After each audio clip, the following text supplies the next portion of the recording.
So we'll be going, now you get to hear from me. And if you have questions that you want to ask, feel free to use the QR code while I'm presenting. Vicki will walk around with her phone if you need to click on it, because it'll show, the question will show up on the iPad. Oh, Vicki, can I have the, yeah.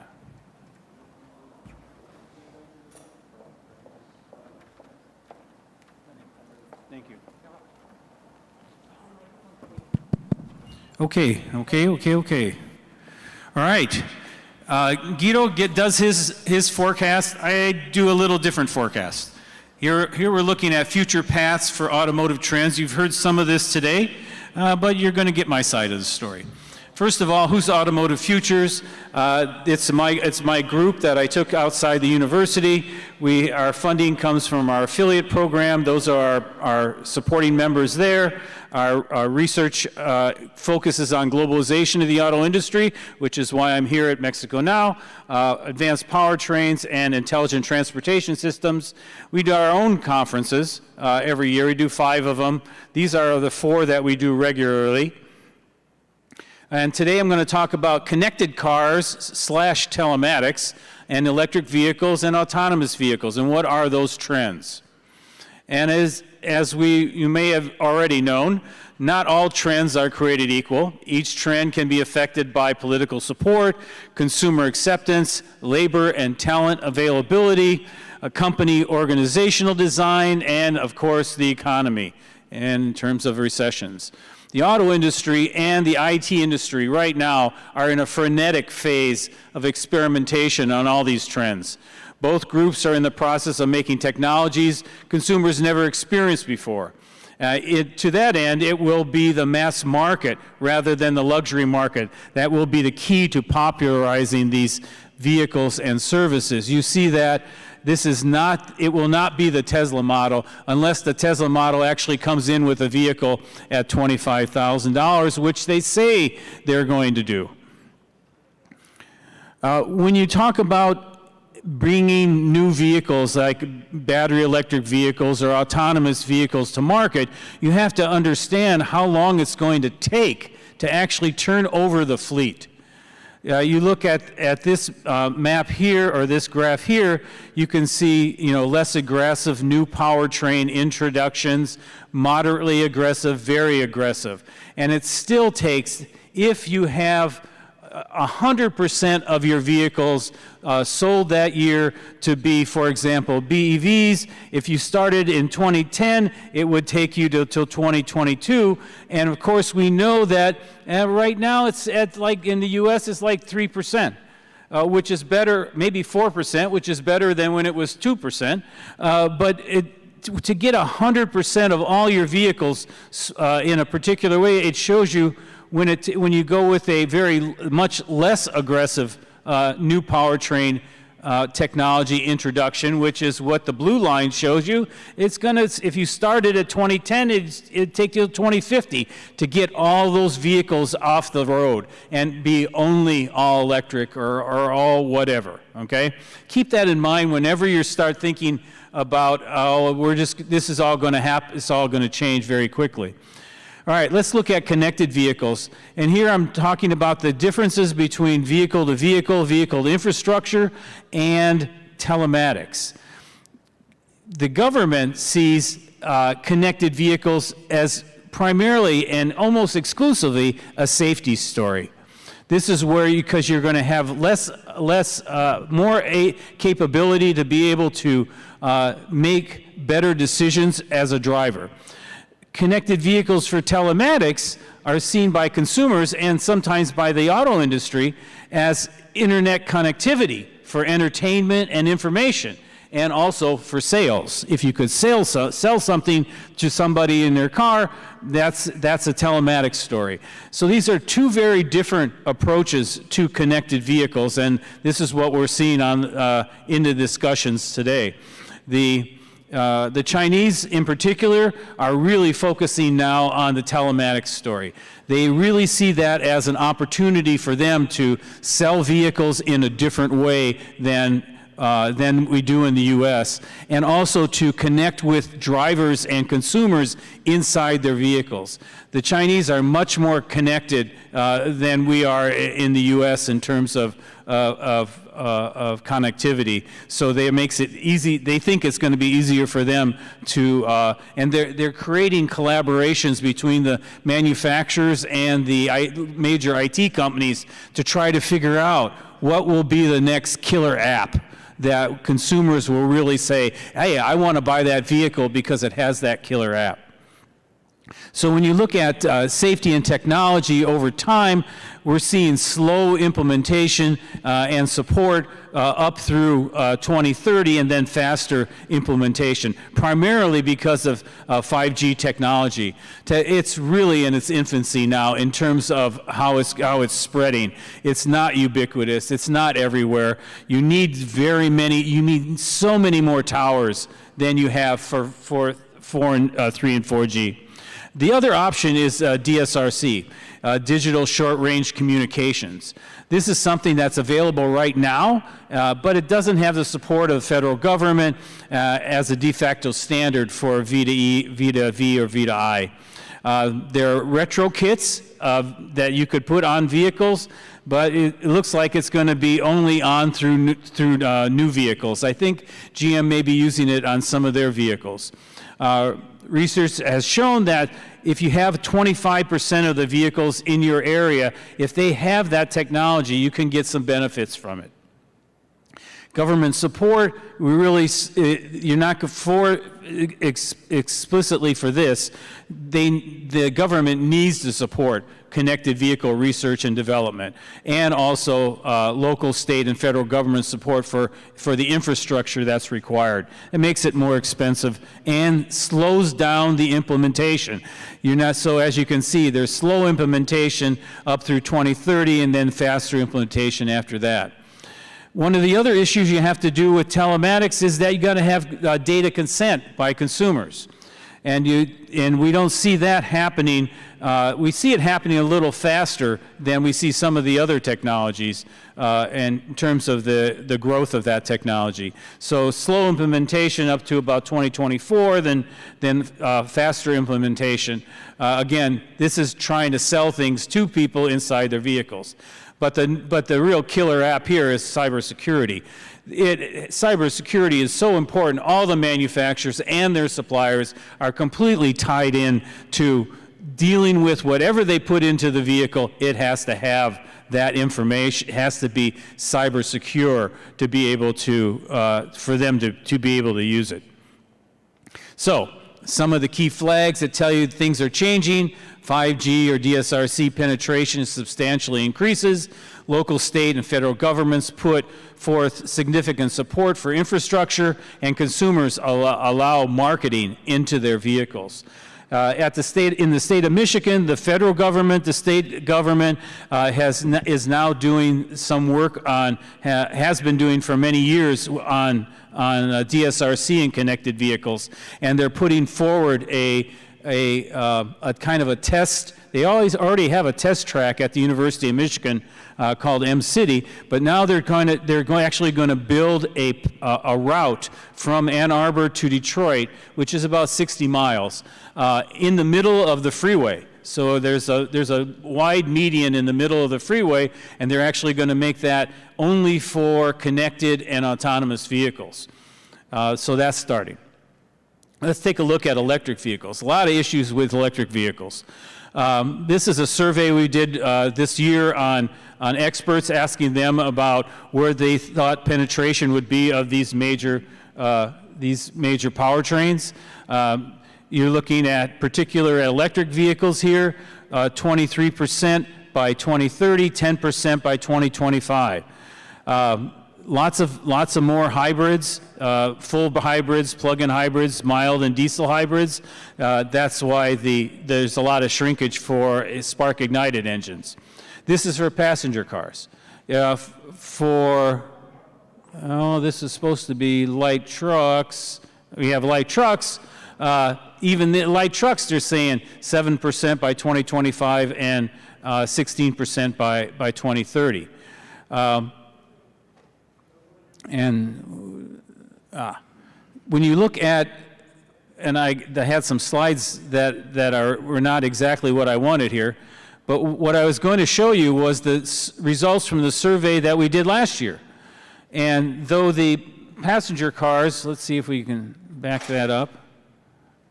For passenger cars, they're saying 23% by 2030. Last year, when we did the same survey, it was 14%. And for 2025, instead of 10%, it was 4%, or maybe 6%. So just within 1 year, and this relates to what Guido was talking about, were all the announcements by the manufacturers about how they are going to bring in more electric vehicles. Price has always been an issue. Price for electric vehicles has to be equivalent to internal combustion engines if they're actually going to sell in the market in large scale, in a larger scale. Also in the resale market. We sell more used vehicles than we do new vehicles. When will used vehicles cost the same or similar to internal combustion engine vehicles? What's the lifespan of the batteries in electric vehicles? And can you buy a used electric vehicle and trust that the battery is still good? This is one of the issues that we've been looking at for a number of years. We talked to a lot of the battery manufacturers, and they're starting to come up with ways of assessing the health of a battery, so that in the used vehicle market you could actually learn something from that. And of course, the average used vehicle price being at about $20,000. So we asked in one of our recent surveys, we asked the experts when they thought the price of EVs would be comparable to ICE vehicles without government or industry incentives, and they said 2034. And these are the difference between OEM suppliers and another group. But with government and industry incentives, it goes to 2028. Much more reasonable in terms of when we could see more EVs equal to on the road, because buyers will see that they're relatively more equivalent. So in terms of price, we see that in no parity probably before 2025, closer to parity in 2025 to 2030, and probably making it by the 2030s, things being equal, which gives you some lead time about electric vehicles. So it's based on the cost of the battery, and manufacturers will need to offer more styles to be able to do this. So the other issue has to do with gasoline prices, because that's going to be the balance. When would you decide to give up your gas vehicle for an electric vehicle? Sometimes it has to do with gas prices.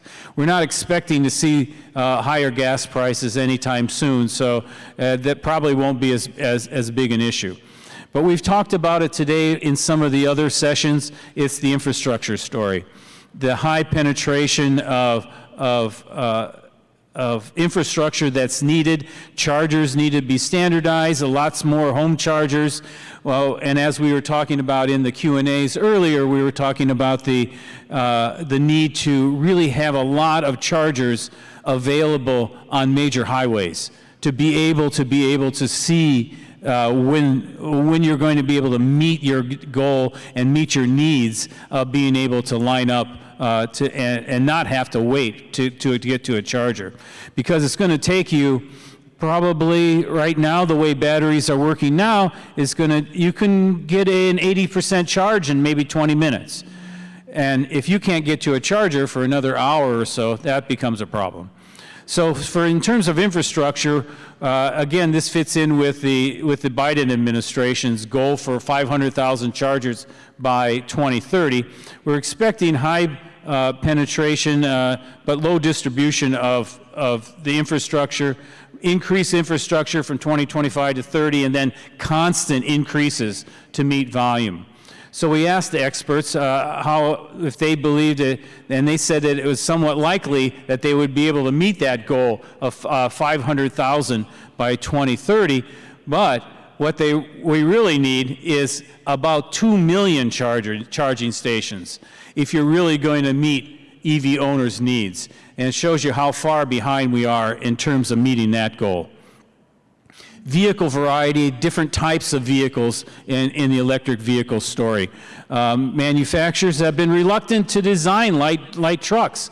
All the sales of light-duty vehicles, almost 80% now are light trucks, or light-duty vehicles. In terms of compared to passenger cars, light trucks, SUVs, all flavors of SUVs and all flavors of pickup trucks. But we're expecting the manufacturers to start developing more crossover vehicles. Volkswagen has the ID.4 coming out, so that we're going to see more of that in the 2030s time frame, and then more in the 2030s. You can't deal with electric vehicles without dealing with CO2 management. And this is not at the manufacturer-supplier level. This is at the power plant level. And we're expecting to see a much more continuing transition of net to natural gas and renewables by the electric companies to be able to keep that, to keep the CO2 management under control. And one of the other major issues, and this really applies to North America, because North America really does not have as many materials as they need for for batteries in particular, to be able to meet their needs for batteries. So there's lots of work being done in trying to find materials in Canada, in the U.S., and in Mexico. And I think they found some lithium in the Sonora area in Mexico, Nevada in the U.S., and I think in Winnipeg, or Alberta in Canada. But the challenge is that the Chinese really have a really nice lead on this in this story. One of my students just came up with an article that showed how the Chinese government, the Chinese major battery supplier, CATL, outbid another Chinese company for a company, a Canadian company that found some lithium in Argentina. They outbid their own country's company and then gave them $10 million as kind of a consolation prize.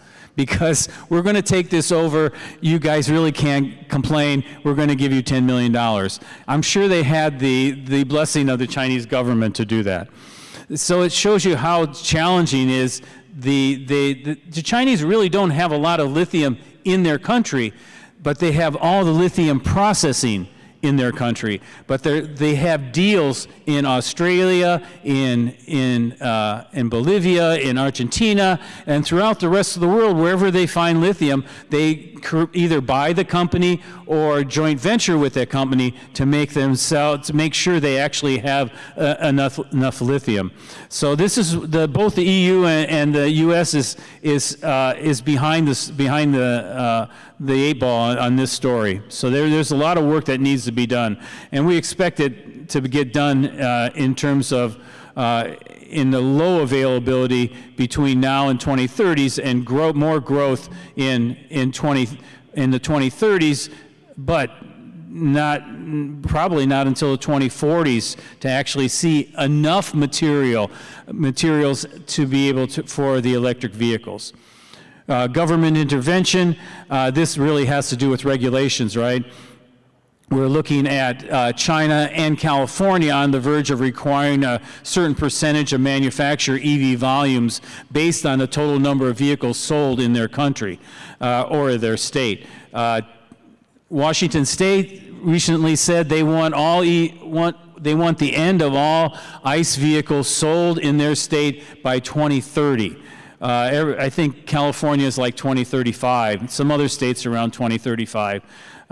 So this is going to be a challenge for the manufacturers to be able to meet some of these goals.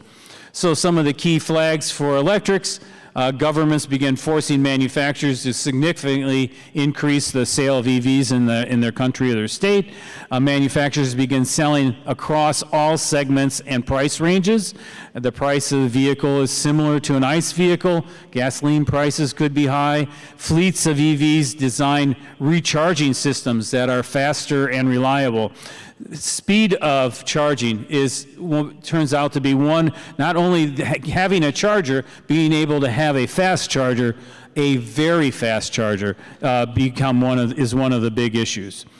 Public charging takes a similar amount of time, as I said, and power plants significantly reduce their reliance on fossil fuels. We just did a survey on Tesla, and we asked them about if they thought the OEMs would overtake Tesla once they committed to EV strategies, and the experts were pretty much in agreement that this was probably what was going to happen. That once the traditional manufacturers start doing EVs, Tesla will still be in the game, but they won't be the leaders as they are now. All right, autonomous vehicles. What's the problem we're trying to solve with autonomous vehicles? We usually hear it being having to deal with accidents. So we have 210 million Americans drive an average of 13,000 miles a year, equating that to 7.7 billion miles a day. There are 6,000 accidents with a serious injury occurring each day in the U.S., and a motor vehicle accident occurs globally every 60 seconds. So it shows you there's driving, though, considering how many miles we actually drive, it's kind of a miracle that we don't have as many accidents, but this is still a lot of accidents. So this is one of the things that the government thinks we'll be able to do.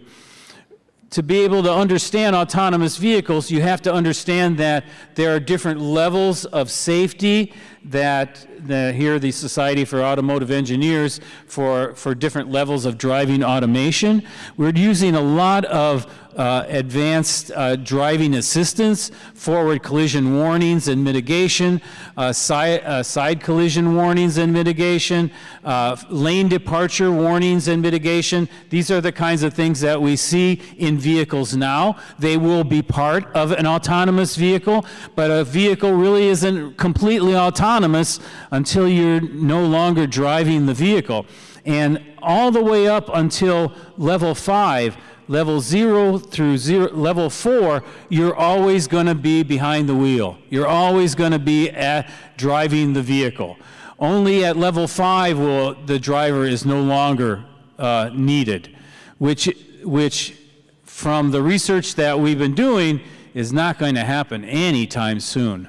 There are so many challenges for vehicles and the computers and the sensors in the vehicles to be able to drive by themselves accident-free. It's tremendous amount of challenge. We asked the experts when autonomous vehicle will actually be available to consumers to buy. And they're in the 2031 to 2040 timeframe, though 30% say that it's going to happen between now and 2030. So there's a little uncertainty there. But when you're looking at autonomous vehicles, it's got to be price. There's one estimate that it would add right now $100,000 to every vehicle. So we're not going to see autonomous vehicles in the hands of consumers unless they're very rich for quite a while. In terms of the technology, again, the challenges are there from now until late 2020. Late 2020s, but we are expecting to see the first autonomous vehicles in heavy-duty trucks as a way of trying to deal with the shortage of drivers. They are going to be. We're expecting them to be the first users of autonomous technology. but also we'll see them in, we'll also see for consumers, they'll be in what we'll call geo-fenced areas, where the vehicle is very used to driving around a certain area, maybe like an airport, something like that. So we'll be able to see that in there as well. Trust is one of the key issues, though, that has to be dealt with. There's a really low level of trust in autonomous vehicles right now, primarily because people don't even know what they are. I mean, if you talk to people about what autonomous vehicles are, they look at you and your eyes glaze over because they really don't understand it.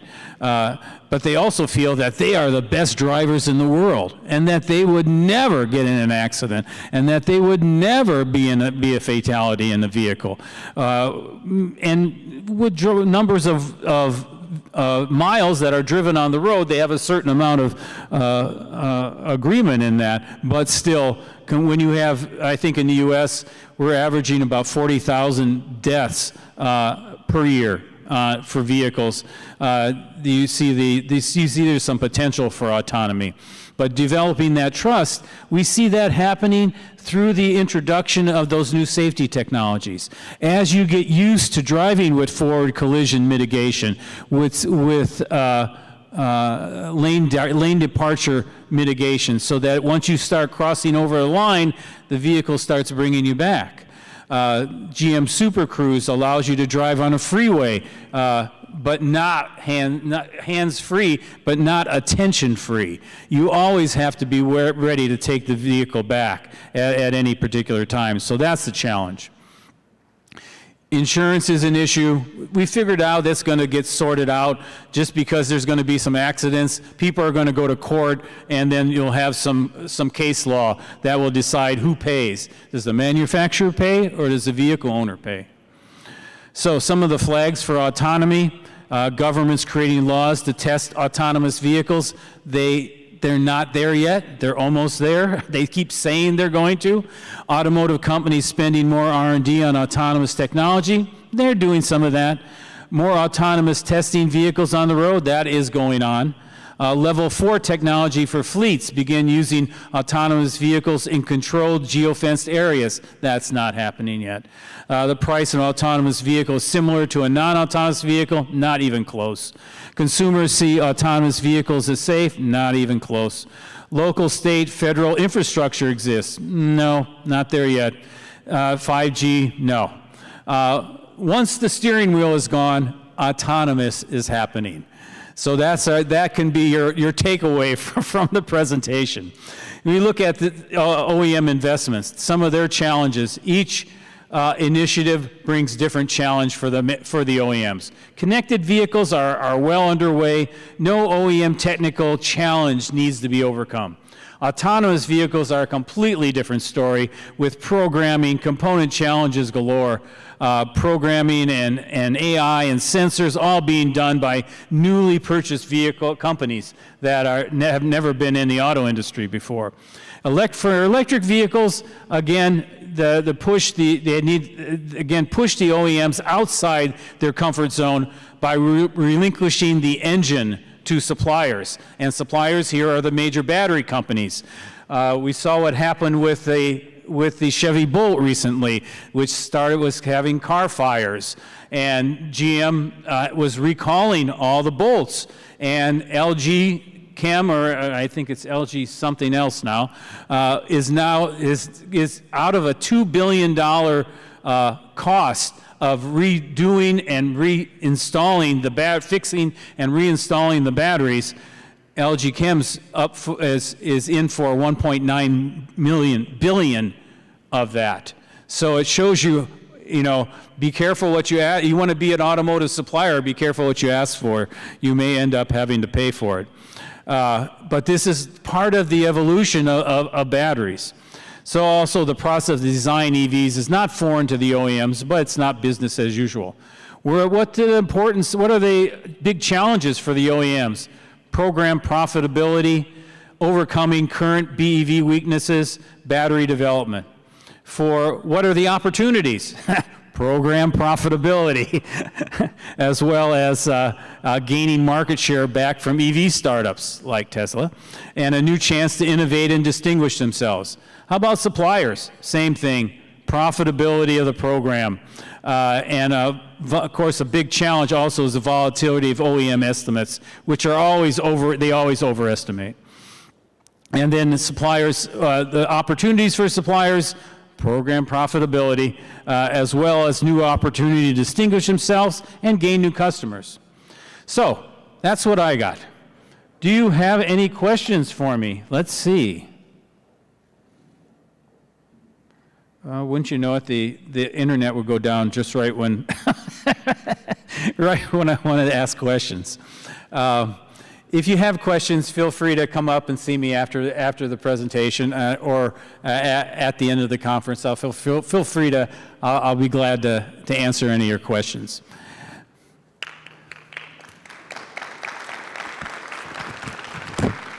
And with that,